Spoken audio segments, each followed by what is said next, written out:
hired. We'll get into a little bit more of that. And Sorry, the Warren, yeah, sorry to interrupt, man. Your screen's being cut off still, so maybe just weird. go into view full screen Okay, because we're missing some of the is this better now? let's clip in the left column. Yeah, I, there's some wonky thing going on. hang on a Yeah, minute. Yeah. I don't know what's happening. I don't know. It's weird. Let me see. So I think I might have an idea. Let me Is it, see. is it is it the PDF that you're showing or no? No, it's a PowerPoint presentation. Hang on a minute. Let me close some other shit maybe up. just unshare and reshare. Yeah, let me try. I apologize, gents. I don't know what's going on with that. All right. Sorry to interrupt. No, it's okay. I don't want you not to see things. I'm glad you said something. Let's try it again. Hey, MK. Hey MK, Mike, how you All doing? right. Can you I'm see good. now? Is that any Good better? to to you. That is perfect. Yeah, there it goes. Great. Sorry about that, Jen. All right. So anyway, as I was saying, the average tenure of a CRO right now is about 17 months. Talking about like 70%, about 17 months. We're going to talk about why. So let's look at history first, right? So when the job first started, the first role was Salesforce. They actually had a chief revenue officer. It was like this super VP of sales, sort of like the bigger title for the best closer. And then the SaaS era, the CRO sort of expanded into like owning the number across sales, sometimes marketing, but mainly it was like they were like the owner of the number from a very sales focused remit, right? And then from 2018 to 22 or so, that was like the RevOps movement. And the CRO started touching operations more, getting in more into data, maybe getting a little involved in customer success, but still very much from a sales perspective. And like now we're really in this inflection point where the CRO really is like the architect, right? And so the role becomes sort of this the sales component becomes a bit more irrelevant. And AI certainly has accelerated this dramatically. So the role is a lot different. So a lot of people who are in sales that are aspiring to be CROs, the problem they run into is those competencies many times fall short of what the CRO needs to do. And the other problem you have is the companies that are hiring CROs don't know it either. So you have a really bad marriage right now. And we're trying to fix this right now in a number of different ways. So there are four types of CROs, right? There's the super VP of sales, which represents about 40% of CROs. These are tactical sales guys, right? With a CRO title. And then there's a It's getting, revenue owner. it's Yeah. getting cut off again. Is it really? Yeah. How, Yeah, co- how I come? think your window in window. Are you on a A Mac. Microsoft? You are on a Mac, okay. If you go to what are you driving it in? PowerPoint? PowerPoint. Hmm. Now Yeah. you're Now, better. now, now it's fixed. Whatever you did. Whatever you did, you fixed it. Yeah. Okay, All right. great. Go ahead. That's So anyway, then you have the revenue owner, which owns the number, right? They own the number, but they're primarily through a sales lens. Then you got the full stack CRO, which is a cross-functional CRO, like the sales, marketing, CS, RevOps, which is more of an appropriate CRO role. And then you have this strategic CRO, which is like a board level strategist, like an org designer, a system builder. And this tends to be somewhat like almost like a trajectory of the way the role plays out, depending upon the stage of the company. But really, it's that board level strategist and that full stack CRO. Those are the real jobs today. These are the ones who really are going to be the better like suited CROs for the way the organizations and the go to market organizations are evolving to. So this is what CEOs actually think the role is. So most of them think it's an exclusively sales oriented role. Even when we see job descriptions coming out in the marketplace that sound different. Most of the time, when a CRO gets hired, the main thing they're going to get measured against is how many deals they close or their organization closes. And then 90% consider their head of sales or an outside sales leader as their CRO candidate. So they look at the head of sales or they look at a sales leader somewhere in the market, and that's the person they look to see if they can beat their chief revenue officer. So they're actually interviewing people who run sales organizations to be CROs. Only about 10% of them really identify a CFO or a CMO as a potential CRO candidate. And 100% of them, of the CROs they'd hired, came from a sales background. So almost every single CRO I talked to came from a sales background. And I'm not saying that's a bad thing. I think that CROs should have a Good sales afternoon, background. sir. What's up? All right, how about you? What, who's somebody that? need. to close their mic. Yeah, can you everyone shut your mic off? So, this is sort of like what the current situation is right now. Is there's a big shift happening, and the pipeline for chief revenue officer competencies is changing a lot. So the problem with the CRO role right now is I don't know if everyone have been to the zoo and let's go to the panda exhibit. They always are sleeping. They don't eat. They don't mate. There's a big problem with pandas in captivity. And there's this perception as a result that pandas are problematic. But the reality is, it's the environment they're in. In the wild, they're actually really quite active and they propagate and they eat well and they're playful and they don't do well in captivity.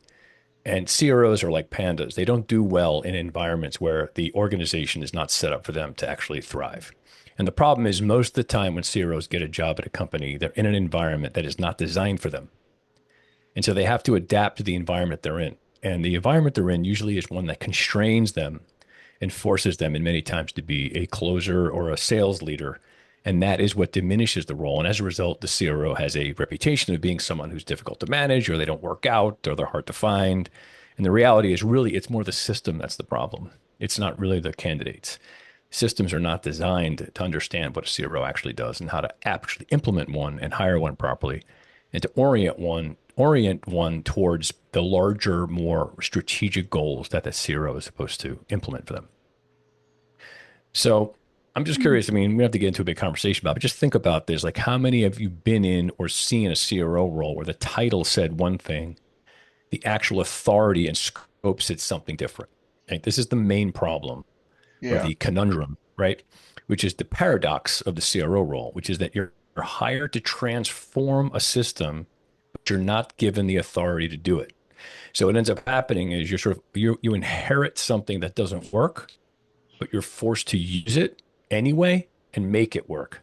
When in fact, your job really is to actually build a new system for the company.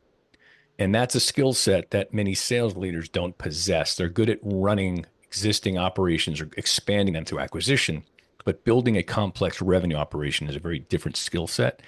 But that is what a CRO is supposed to do. It's supposed to come in and actually design or architect a go to market system. And they don't know how, or they're not given the ability to because they don't have the authority to.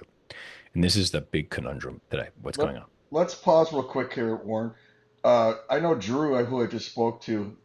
What's your thoughts on this so far? Is that because I know that you came from the CRO space as well? I'd say, Michael, it's so true. I mean, I would say it's the environment I just left a couple of months ago where you're asked to build out and transform the sales organization, what you do around recognition, how you compensate, motivate, incentivize people, but yet the scope of what you actually have responsibility for and authority to change is so limited. You're relying on so many other people and so many other organizations who aren't on the same page that you are. They don't have the same remit that you do. It's just, it's impossible to achieve success. And Drew just came from Epsilon and Axiom, and so some large data-driven companies. Yeah, And, well, Uh, and that space, the media space, which I come from, is a mess anyway. yeah. I don't think they'll ever really actually figure this out. The way those organizations are run in the first place, I think there are some more intrepid media data companies that have figured it out. But, Epsilon, I know those guys. I used to work with them. And that's a very deeply entrenched type of a culture. I mean, they're never going to let a CRO have the kind of authority needed to do the things that it needs to do. That's a death trap, for a chief revenue officer, those kind of places. And it's a shame, because what the problem there is that they're never actually going to get the kind of revenue leadership that they need. And they're always going to be blaming all the people that they hire and firing them, saying they keep hiring the wrong people. And MK has a question as well. yeah. Mhm. Go ahead, MK. Yeah, I wanted to jump in on that. Just for everybody on the audience, Drew May was my boss at Axiom, best CRO I ever got to work for. I was the global head of sales and marketing at Epsilon. I got fired for succeeding. So Hmm. Warren, like your comments are just so valid. Like my career, I'm a panda. I'm either in with leaders who don't understand what sales actually is. They all want growth. but they don't actually understand what delivers growth. They hire great leaders, they don't let them lead. They focus on the wrong things. You inherit a system and you're not allowed to build a system. And they don't understand that they are the problem. And honestly, it's not to knock them. They don't know they're the problem because they don't have a perspective that's needed for them to know. It's like thinking that the meal that you just ate was bad because it made you feel bad, when in fact your system is bad and you shouldn't have eaten that in the first place. It's sort of like blaming the meal as opposed to thinking about the way your body works, right? And this is very much a different way to run companies today. Companies are more system driven than they've ever been because of all the technologies that we use. And the traditional leadership model that we've had in place in revenue, which has been like a chief marketing person and a chief customer success person and a chief revenue person and a chief this and chief that, it naturally creates factions and misalignment between key parts of the organization that need to not just work well together, but actually be connected to each other, like actually like physically process data, metrics driven with each other consistently. No different than the organs in your body. They're not separate; they're part of a system. And when one is removed, the others are affected by it. And your body is actually managed that way. And a leader, CRO, his job is to coordinate, orchestrate that. And this is a big switch for a lot of organizations that have been running on a traditional management model for 50 years. So this is what the constraint is on the CRO role. Jake, you got a question? Hi, yeah, just a comment, and Warren, apologies, I'm probably going to completely abuse the panda analogy and take it too far, but if we're pandas, I think there's often a lot of zoos or kind of places with that captivity that want to be a big kind of game park, and I guess it's our job to bring everyone along on that journey, and sometimes that's tricky. What I've found is that often, these roles have got pressure, there's ambitions, and when things are pressured, people revert to type and they think, right, rather than trying to build the whole cake factory, it's back to, right, well, how many cakes are we kind of sold this month? And, kind of perhaps extreme to make the point, but, go out and take the bag out and fix the short-term problem when actually you're trying to, create this giant game park. So, yeah, so I said I was going to abuse your analogy No, it's and take okay. it It's too it's far. true. You're right. I mean, the constraint is not only cultural and organizational, but it's very much driven by the way we conduct business. And understandably, and I'm not naive to the realities of these things, that many of the companies that we deal with are backed by some third-party investment organization whom has goals to have that company either sold or flipped or acquired in a certain period of time. And the metrics in which the ways these companies are evaluated are many times have nothing to do with the customers or their happiness, right? Many times it's just how profitable or how many customers can you acquire. And if I'm a chief revenue officer in an environment like that, I'm likely going to default back to the metrics that I'm being managed against, which is just get us more deals, and then you'll make more money and you'll get your equity. So everyone's sort of part of incentivized to be part of this system. But the companies that really are successful are the ones where the customers, not only do they buy the product, but they are consistently receiving the value that they pay for. And then they also consistently renew or buy more products from them. And the CRO's job really is that. It's actually to build more lifetime value for the organization, not just acquire more customers. And that's a different context for an organization. And it takes more time to do that. And we're seeing the management model shifting a lot more towards that right now, which is why the CRO role is more desirable. Try and find people who know how to do this. But there are also constraints. Again, going back to my health analogy before, if someone makes a decision that suddenly they want to like get really healthy, and so they recognize all the things that they need to do to be healthy. They start making concessions, like, well, I know that I probably shouldn't eat this certain thing or that sort of thing, but I kind of like it, so I'll just eat less of it, And instead of actually making the change, you're sort of actually, sort of half measuring. And that's what happens with organizations. They compromise the principles that they know are going to make them grow for reasons that are either habit or their constraints. And the CRO is largely caught in the middle because if you're hired to run the organization, the revenue organization, you need this sort of authority to be able to manage both the short-term and long-term goals at the same time. This is a very, very interesting job, to be able to do those two things. So there are 5 predictable failure patterns that we see. So one is role definition ambiguity, which is like like I said before, the the definition of the role is ambiguous. If you walk around the organization, like half the leadership and the board don't even have the same definition of what your job is.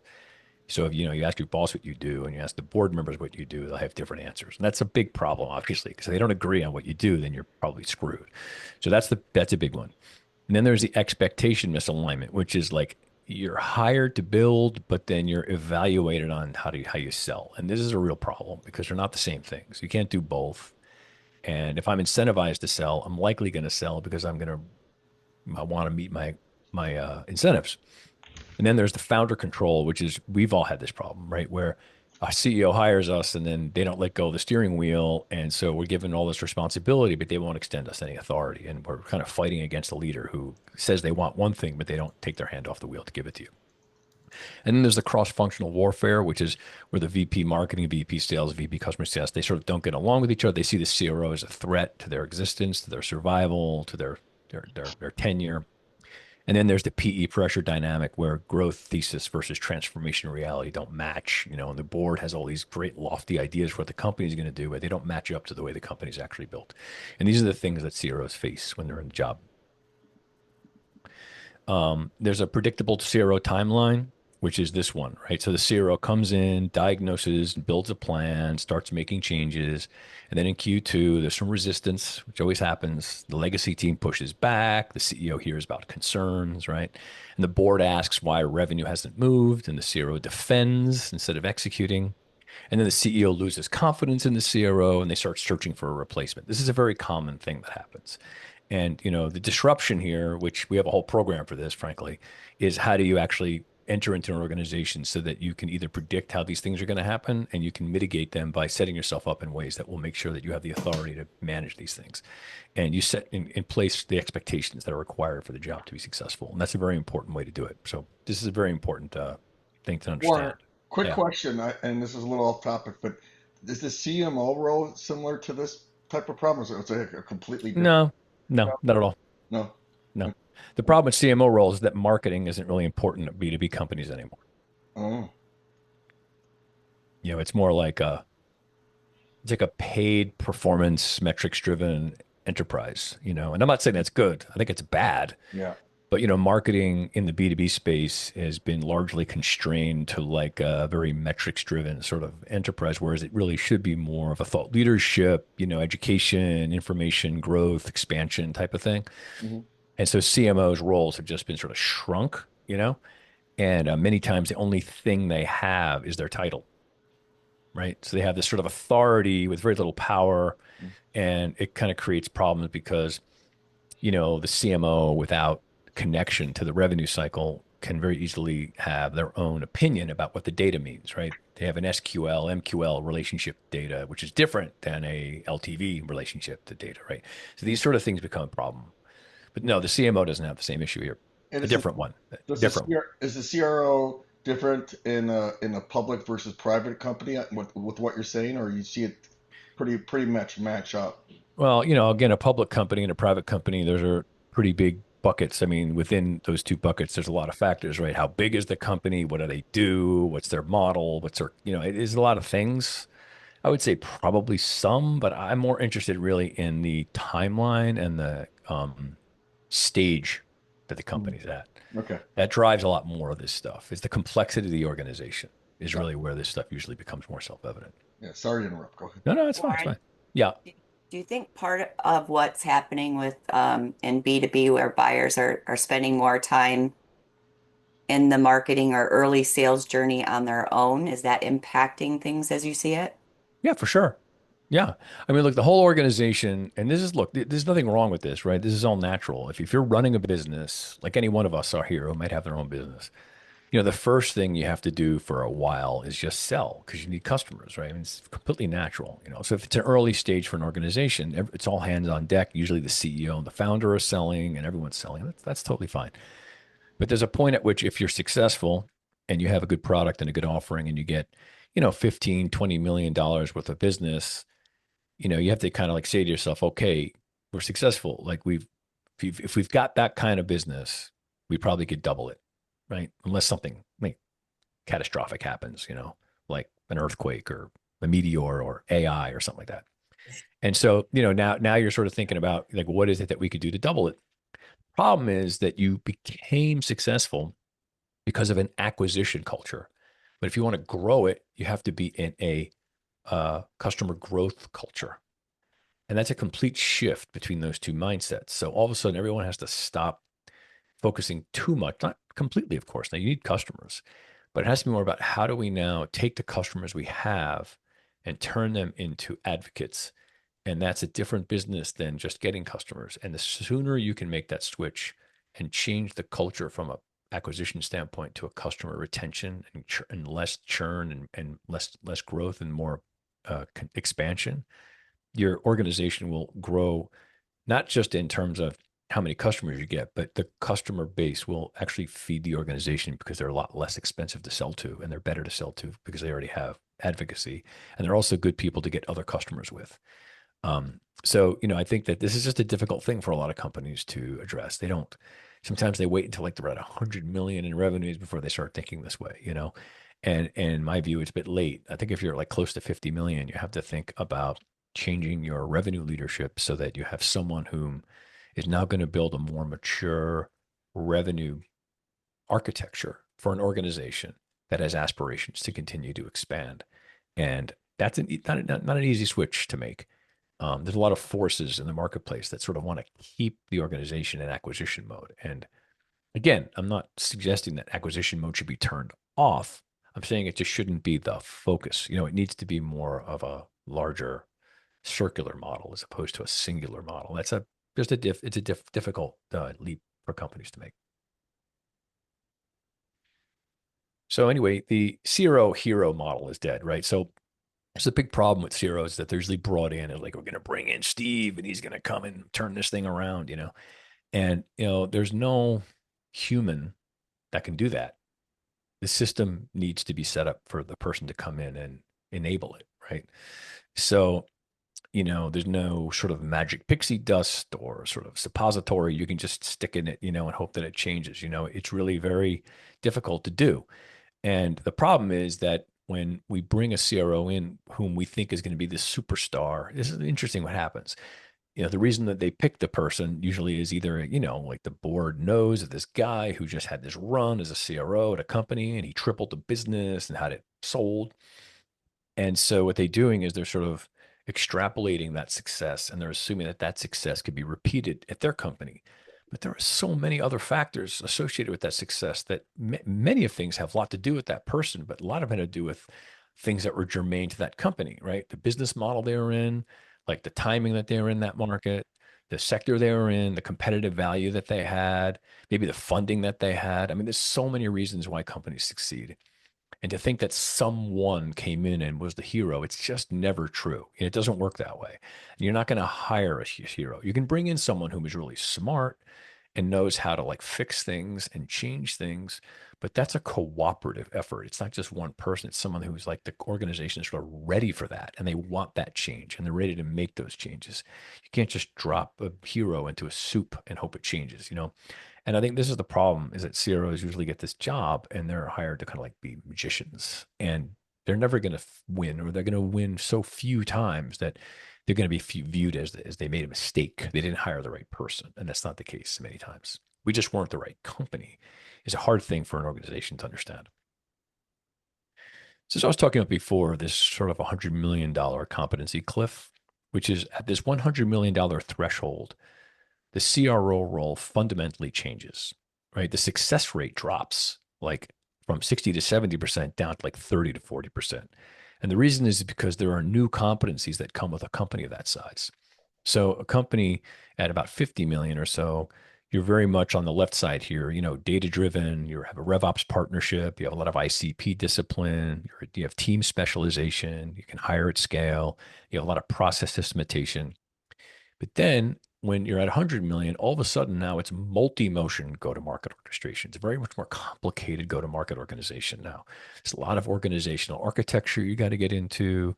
You have to have a lot more strategic altitude. You can't be in the weeds in this job. You have to be way up on top looking it down. That's hard for a lot of CROs to do. You have to really know how to deal with the board at that size company. Like you have to be really, really, really good at that. And you have to think about portfolio thinking, not just business thinking, right? And you have to be a master at delegation. And these are competencies that are so much different than the person at a $50 million company that making that leap is very difficult. And that's why a lot of them don't survive. So the sales sufficiency crisis is a really big one too. What ends up happening is 28% of sellers hit quota in 2024, which is down 32% the year prior. 78% of sellers miss quota. 75% win rates are diluted caused by ICP mismanagement. They didn't even know who their customers are because no one actually looks at it and refines it or updates it. 57% reduction in win rates from overloaded pipelines. There's a lot of crap in the pipe. Everyone knows this. Everyone puts a lot of stuff in the system with a lot of numbers against it, and the pipeline looks really good, and very few people are going to dig into it because the problem is that if I go into the pipeline and I actually prune it, what will end up happening is the projections that are associated with that pipeline will be reduced and it'll be perceived like we just lost like $10 million, right? Which is not true. It was never there to begin with. But the organization was operating under that assumption. And so nobody wants to go and fix something because everyone's living on this kind of false assumption and nobody wants to be to blame for it. And the CRO certainly doesn't want to be the bad guy to go to the board and go, I cleaned out the pipe and we actually have half the numbers that we thought in the pipeline. Then he's the bad guy because they always want to kill the messenger. The reality is that the organization really should want that sort of thing. They should want that kind of rigor. That's what they should be looking for. And there are 87% higher win rates for companies with structured RevOps than those without. RevOps has become like the most important competency in an organization because with that, you get the kind of rigor that solves a lot of the problems we're talking about here. And the CRO really needs to be someone who's managing that. So those 5 failure patterns I mentioned before, I'm just curious, which one of those resonate with your experience and which of you lived through or you're living through right now?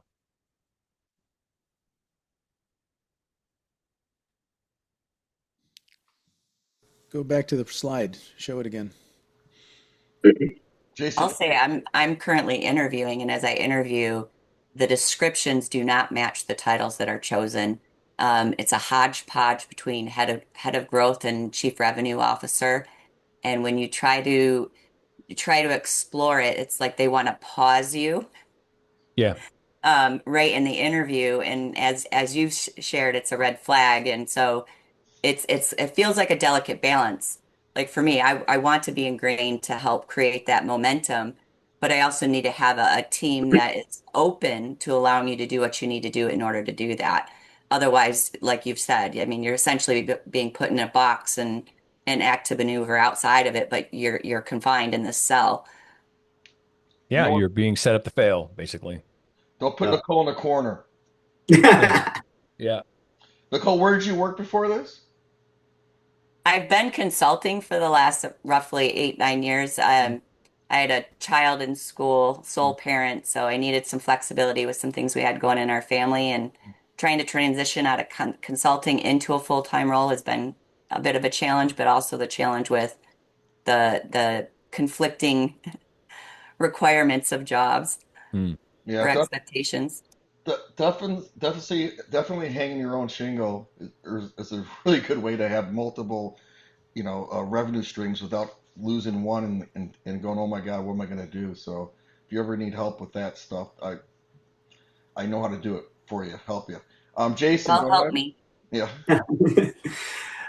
Yeah, I've actually had a few of these. I think the founder control dynamic, which I think overlays with the CEO expectation, if they're the same founder CEOs. At one point I said, I'm never going to work for a founder CEO again, which became a challenge. I will say what I learned through that process, having dealt with that, there's probably 3 separate instances I can remember cleanly where I told my wife, I'm going to go get fired today because I had to go to the founder CEO and just say, I'm flat out not doing it. But the thing that you're asking me to do is a bad decision. It's not going to get you the outcomes you want, and I'm not going to take responsibility for it and just not doing it. You're going to have to hire somebody else. I muted that person. Yeah, thank you. I appreciate that. Try So, some. anyway, Try. all right. Well, I'm going to move on. I got a lot of stuff to Oh, go yeah. over here. We'll continue chatting a bit. Yep. So basically, the gap is the problem with the market right now is that they really need revenue architects, but most CROs are still sales leaders, and no one's really teaching revenue architecture except we are. So MBAs don't teach it. Sales training doesn't cover it. Right? Most CRO content is like repackaged VP of sales advice. There's no real like there are a lot of businesses right now like there's universities that have these CRO programs and a couple other ones, but we've evaluated them. We've been doing this for a long time, and that's all we do. And we built a program that's designed specifically to do this sort of thing. And it's important because right now what's going on is if you're a CRO at a job and you recognize these things, if you develop these competencies, you can actually turn it around for yourself. You can actually develop skills, and also you can develop strategies to kind of get different types of authorities and different powers within the organization to kind of get yourself in a situation where you could survive what you might think is a death spiral, or position yourself properly to go get the job you want in the way that you want, right? So Nicole's points are well taken, right? It's not an easy thing to do right now in the way that companies want to hire you. And you also, when you're interviewing for these jobs, you really want the job. So you're more inclined to say yes to everything and then kind of hope it works out, but it won't, and what end up happening is you're just going to end up in the same situation that your gut tells you. Better strategy is to know how to organize the conversation so that you can impact the way that they view things. And then you become an expert in when they're hiring you, and you actually bring a different competency to the organization to have them think about things differently, or just find out that it's not going to work and walk away from the opportunity and go find one that is, because some of these opportunities can be really frustrating if you get these jobs and it doesn't work. So anyway, it's an important thing. The CRO is not a department leader anymore. It's really like an organizational architect, right? The old model was like close more deals, hit the number. Now it's more design a system that produces revenue more predictably, and that's a different job. So the core principles of revenue architecture are like all revenue outcomes are products of system design, and the system is designed to do whatever outcomes it produces. So if you see a lot of people leaving or if you see customers churning, that's how the system was built. It was built for those things to happen. And you have to understand that it needs to be changed, right? Go-to-market functions are interdependent, not independently optimized. You don't go fix one. There's a system problem you have, not a singular functional problem. The constraints, not goals, set the ceiling. So it's not goals that drive things. It's what are the constraints we have in the system that need to be optimized to unleash the power of the organization. It's a much different way of looking at stuff. Compounding comes from loops, not linear efforts. So it's not a line, it's a circle, And the CRO's job is orchestration, not heroics. The problem is a lot of sales leaders is they're like kind of hero types. They saved the day a lot when they ran sales teams. They closed the most that month. They got in the big deal. They got the whale. And while those are really admirable things, they just don't work. That's sort of heroics don't work in a job like this. You have to be someone who's willing to orchestrate a system. It's a different mindset, different skill set, maybe sometimes even a different type of profile person. So this is like the new competency stack. Okay. So in the domain of strategy, you're like a go-to-market architecture, multiple motions, right? The old CRO partially needed that. Operations, it's revenue system design and constraint mapping, which was never what an old CRO needed. Finance was board level P&L fluency, CAC and LTV modeling. The old CRO very rarely needed any of that kind of stuff. Organizational design, like cross-functional team architecture, is very important now, never needed for the old CRO role. Data measurement, system design, not just dashboards, but actually building system design. That was not something that was ever really needed that before. Measurement system design for sure was partially needed by the old role. Organizational transformation leadership. I mean, this is a much different kind of a complex skill set to know how to build really complicated organizational skills and build organizations, and also know how to be sort of like a consensus builder and a politician, which is a big part of this job. And decision rights frameworks, alignment contracts. I mean, this is really important because you're building basically sort of SLAs across all these different organizations. You have to know how to do that. So this is like a CRO readiness operating system. So CRO readiness is a a concept that we created about 5 years ago, which is making a company ready for a CRO. And there's actually constraints on whether a company is in fact ready for a CRO. So they need to have a revenue thesis, an operating model, a measurement system, a cadence system, a governance system, and an enforcement system. And these are important things that if you're coming into a role as a CRO, you have to build these because most of the companies don't have them. They don't even know how to define these things. You have to like create all these different like operating system components when you come into this job. So it's not just a playbook, right? It's not a retooling. It's not a dashboard program. Those are like superficial important things, but they're outputs of these 5, 6 other things that you create when you're a CRO.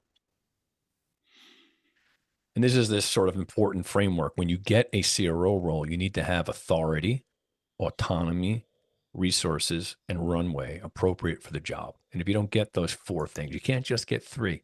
You literally have to have all 4. And then you'll probably have a chance to succeed. And the only way that you're going to get all those 4 things is if the organization is ready, they're CRO ready for a CRO, and they're willing to extend those powers, those authorities, those resources, that runway to that new leader. And these are the kind of frameworks with which you vet opportunities to determine if you're going to get these things or not. Because if you don't, you're going to be constrained in one way that won't allow you to do the job successfully. We see CROs who succeed. Not only do they have established all 4 of these things, but they also have the competency stack that we just shared. Those 2 things together make successful runs, assuming, of course, the organization is a good product and good market fit. This is sort of like a 100-day system audit. So days 1 to 30, you map out the system, do a lot of listening, you audit the system, you model the new system, but you don't change anything. You just do listening. You're like more like a researcher in a way. And then days 31 to 60, you do some quick wins. Like you do a unified forecast dashboard, you do like a churn rescue sprint, do some visible progress without structural disruption, just make some quick wins. And then day 61 through 90 is when you present your blueprint. You do a 3-year growth plan, for example, and a resource plan. You educate the board about it. And days 91 to 100 is really more like an architectural proposal where you define an actual operating model for the organization and all the decision rights frameworking and the investment thesis. So, I mean, this is obviously, going to be different given each circumstance. But generally speaking, this is sort of like the cadence that you want to be thinking about, as opposed to coming in and closing a bunch of deals, right? There's usually most CROs do. They come in and they try and save the day with a couple of bad deals. And they look like heroes. And the reality is like, this is sort of like what you really have to be thinking about these things. I'm going to skip through some of this crap. So, I mean, I'll share this deck with everybody, but I put a lot of stuff in here because I just wanted to get a lot of things in front of you. The CFO, by the way, is a really, really critical alliance for a CRO. That partnership is really important because CFOs and the CEO and the CFO, in my view, are really the 2 people that actually run the organization. So if you have a relationship with your CEO, which is the number 1 most important relationship that a CRO is supposed to have, you're supposed to be like completely on board with that person. The CFO is probably close second because the CFO manages the purse strings. What do they say again? Whoever owns the peso has the say so. Is that what they say? Right. The man with the gold rules. Yeah. So it's sort of like, I think the idea here is, you want to really understand like how the CFO thinks about investment management, right? All the financial fluency, right? P&L mapping, et cetera, et cetera. And it's really important for you 2 to be on board with this person and not have this person be an enemy of yours. That would be a really bad situation. So if I was interviewing for a CRO role, I'd be meeting the CEO and the CFO, making sure that all 3 of us have the same sort of vision and that the lines between the CFO and the CRO are the CRO runs the financial data for the go-to-market system and the CFO runs the financial for the whole organization. And you're responsible for the component, the go-to-market component for the CFO's financial analysis, and they rely on each other that way. I've seen a lot of situations where this works out rather nicely, and where it's not. These are sort of like the archetypes for CRO readiness. So, there's one case where you walk in and they're ready, right? They have decision rights that are clear. They have a data infrastructure exists already. There's a realistic timeline, and they're a pre-committed budget. And then there's a second, which is most common, which is sort of like there's some structural work still needed. They're honest about the timeline. They're willing to invest in readiness. And denial is like, we just need the right person. We don't really have any readiness planned, and we expect the CRO to come in and fix everything. These are like red flags. You want to be careful of that sort of situation. So if you're kind of in town, if you're in the CRO role now, do an AARR audit. See if you have, in fact, the proper authority, autonomy, resources, and runway. Kind of do a little analysis on that. Map your top 3 constraints of the organization right now. Not yourself, but the organization right now. Build a CFO alliance and diagnose the readiness archetype. Like, where is your company at on that readiness archetype? If you're pursuing a CRO role, do a reverse interview. So in other words, like you're interviewing them. They're not interviewing you. You're finding out if they're ready for you or not. You're understanding the environment you're getting yourself into. You understand the way in which you're going to be constrained by the role, not your way in which you're going to be constrained and the authorities they're going to give you and their understanding of the role. And you want to assess their readiness archetype and then demand runway in writing. I have all my clients actually put together a document when they sign their paperwork that actually has all this stuff written in the document of what they're signing. So it's not just like, oh, well, yeah, I didn't hear it that way. Or, I don't know, did we say that? I don't remember, So what happens? Trust me, things change. People's perceptions of reality change.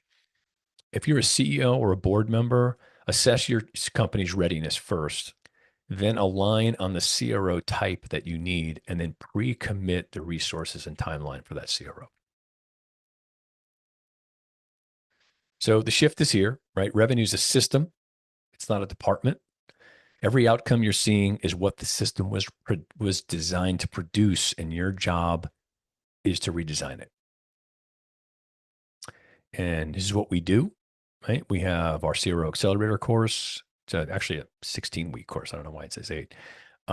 We have CRO readiness consulting. So we work with companies to help them be ready for a CRO. We work with CROs in transition. So if you're a chief revenue officer looking for another role and you don't want to make the same mistake you made in your last one, we have an amazing program for that. We also have a CRO interview system. So if you're interviewing for CRO roles, we have an incredible program to make sure you interview them properly for those jobs. We have a peer community. We have CRO roundtables. We have about 10 a year. You can look on our website. They're all listed there. We have a CRO Masters Council for chief revenue officers who want to have like a board of directors, CROs, and you can speak twice a month. And then we also have our CRO Spotlight podcast. And then on the website, you'll see this assessment that we have, this leadership quiz. It's actually pretty cool. Just kind of helps you kind of navigate through like where you're at right now and maybe give you some sense of like what you can do. And also an opportunity to reach out to us if you want to ask us any questions, see if we can help you. And again, thanks, Mike, for having me. If you want to keep talking a bit, I'm here. No problem. Thank you, Warren. Appreciate it. I know that Jeffrey and MK had a question. I just want to also top off that there's a bunch of roundtables that I produce as well for CROs and also do podcasts and stuff like that. So you guys, please reach out to me as far as that goes and see if that's something you guys want to join. I don't charge for that, but I kind of like to produce content for each other. So my information is in chat and all the events I do. Jeffrey, go ahead. And then Yeah, Warren, do you ever see the combination of a CRO role with a COO role? Yeah, I don't know. It seems like kind of a double-headed Ghidra, if you ask me. I don't know what that means. I mean, I've seen chief commercial officer, I'm seeing chief AI officer now. I mean, I think a chief operating officer, in my opinion, again, I don't know if I'm right, but it's really more of like really an operational role across the whole organization, not just exclusively to go to market. It's everything, it's facilities, it's ordering, it's inventory, right? It's a lot of things. I think it has a bigger scope, my opinion. Yeah, I was a COO of a company for 3.5 years, and part of my responsibility was the CRO as well.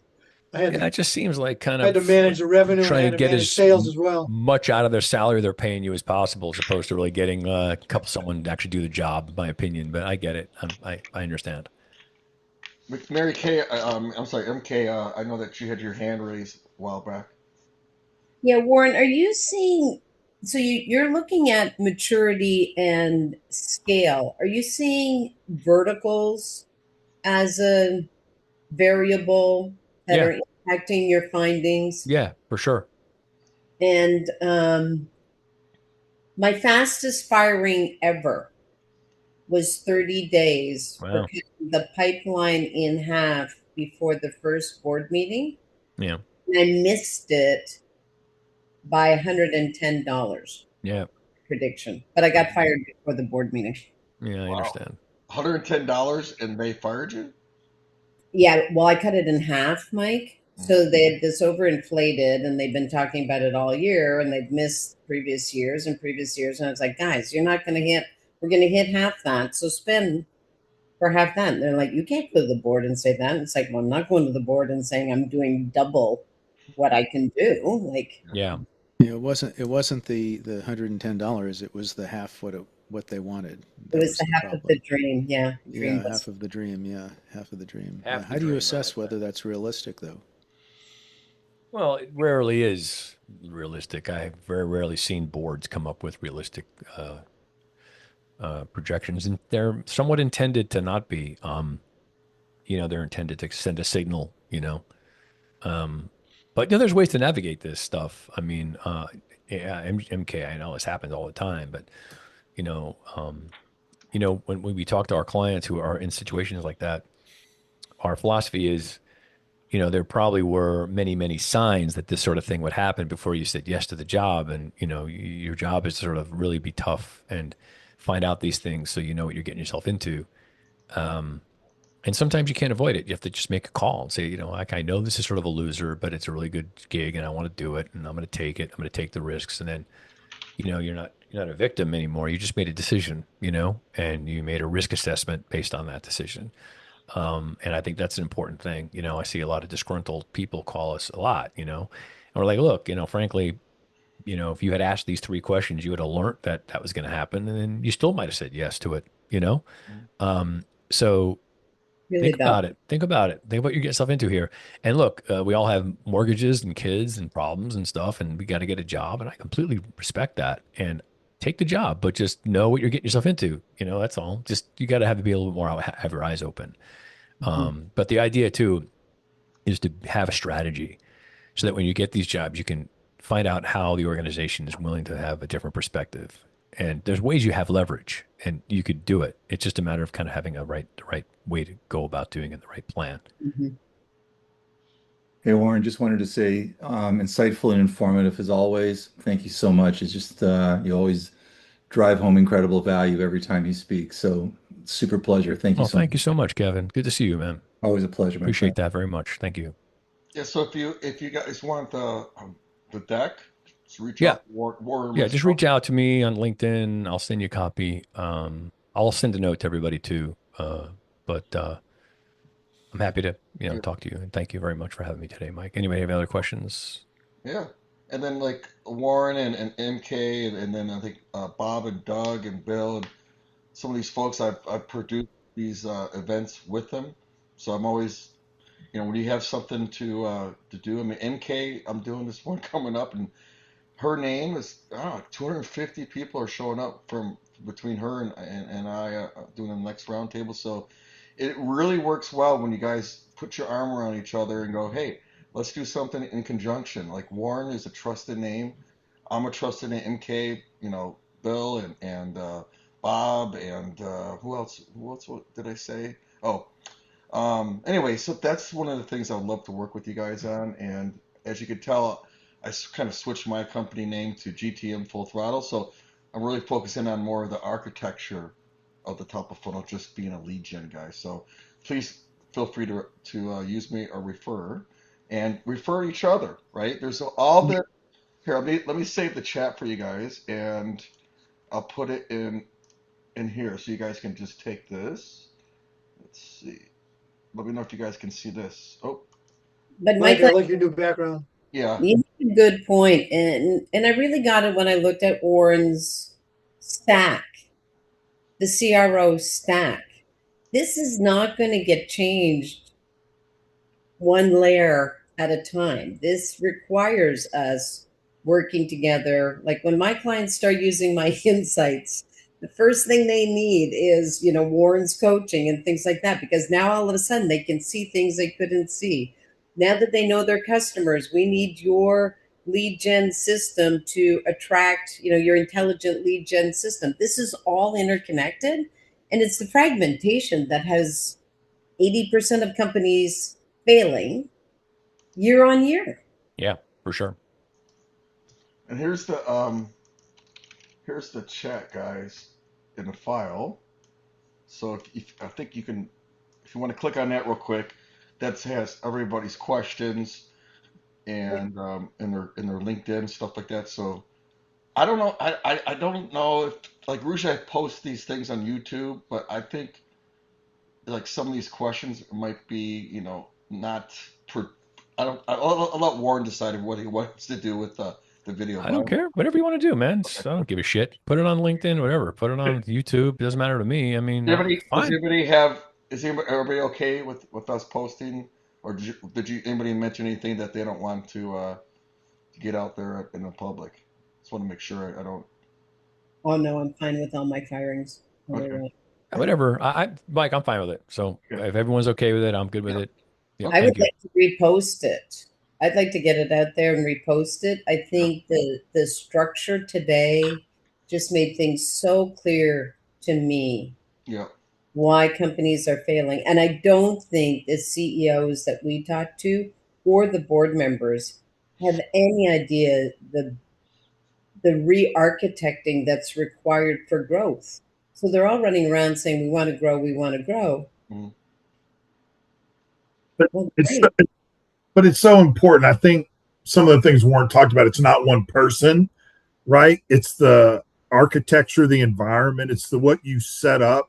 No matter, you could put multiple people in there and it would succeed. I think that's the one thing that a lot of them are missing, and they're not, to your point, MK. CEOs aren't talking about it that way. Well, I appreciate everybody.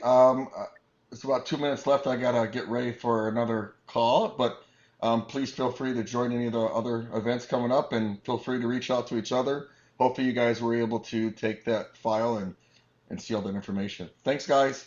Warren, Thanks, thanks. everybody. Thanks, Great. everyone. Mike. Thanks, Michael. Thanks, Warren.